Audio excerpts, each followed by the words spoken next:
Hello, please sign for your delivery. In the suburbs outside a rundown farmhouse, the delivery man lifted several heavy boxes from his big van. John took the pen, his gaze sweeping over the boxes to ensure they were undamaged, and then signed the delivery slip. Are you planning to build a shelter out here? You've bought so many tools, the delivery man asked curiously as John inspected the packages. You've heard about that doomsday rumor too.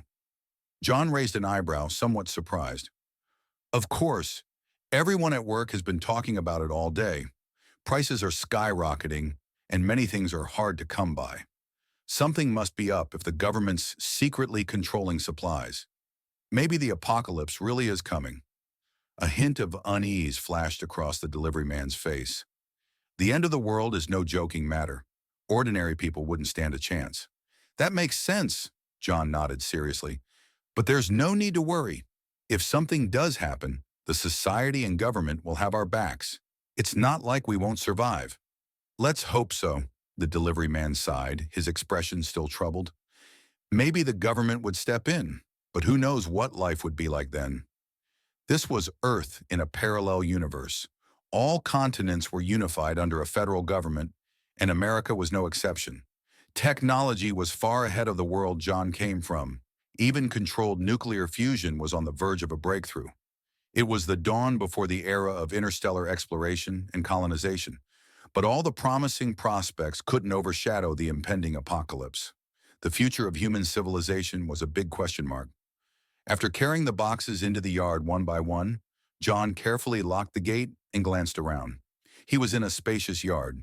Apart from an old two-story house in the eastern corner, the place was filled with piles of cement, sand, steel beams, rebar, aluminum cans, plastic bottles, and various discarded appliances and tires.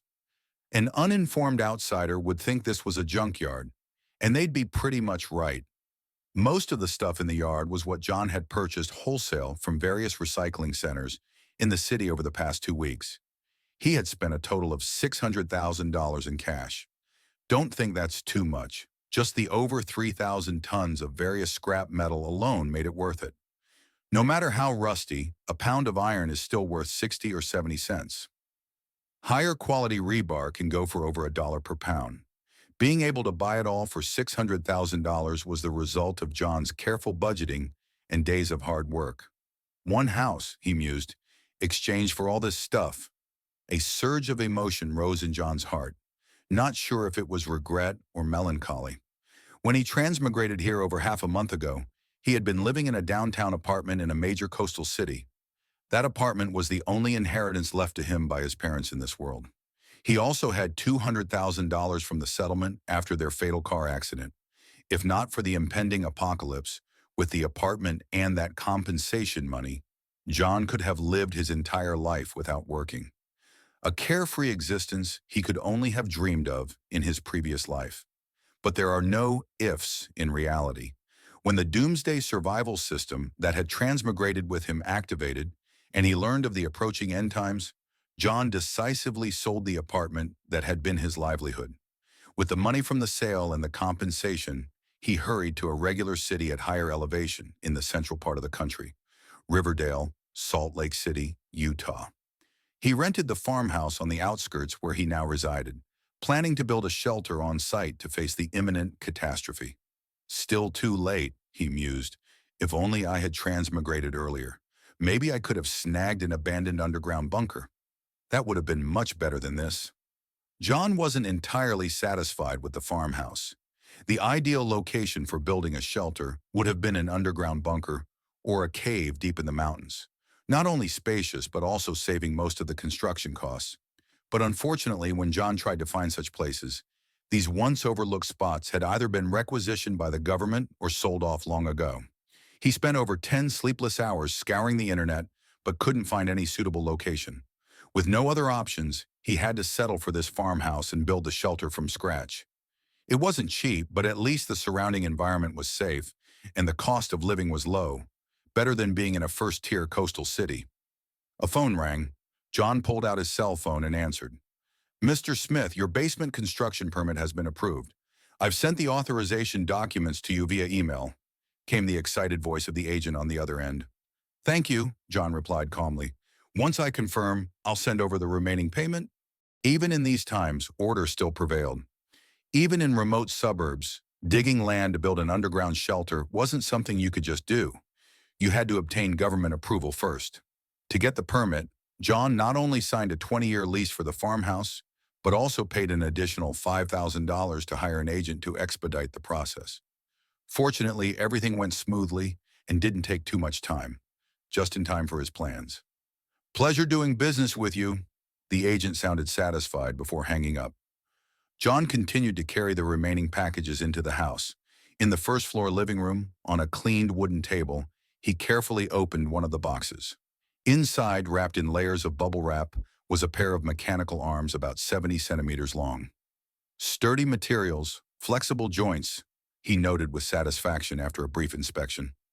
No wonder they cost $16,000 each. The craftsmanship was top-notch.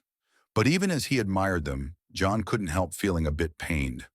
These mechanical arms were high quality, but a month ago, they would have cost at most $8,000. Now the price had doubled and they were even limited in quantity. After buying these few sets, he couldn't get any more. But now wasn't the time to dwell on that. Focusing his mind, John directed his gaze at one of the mechanical arms on the table. A translucent screen visible only to him appeared in his field of vision. Ordinary mechanical arm. Compatibility, 90%. Evaluation, a qualified mechanical arm that can be used for simple production tasks. Upgrade options, industrial mechanical arm, rare universal handy tool, 1 survival point. Industrial mechanical arm, high-frequency oscillation cutter, 1 survival point. Industrial mechanical arm, high-energy smelting laser emitter, 2 survival points. His gaze lingered on the third option. With a thought, John made his choice. Select upgrade industrial mechanical arm, high-energy smelting laser emitter. A faint glow enveloped the mechanical arm. In an instant, the arm was transformed, shinier and sturdier.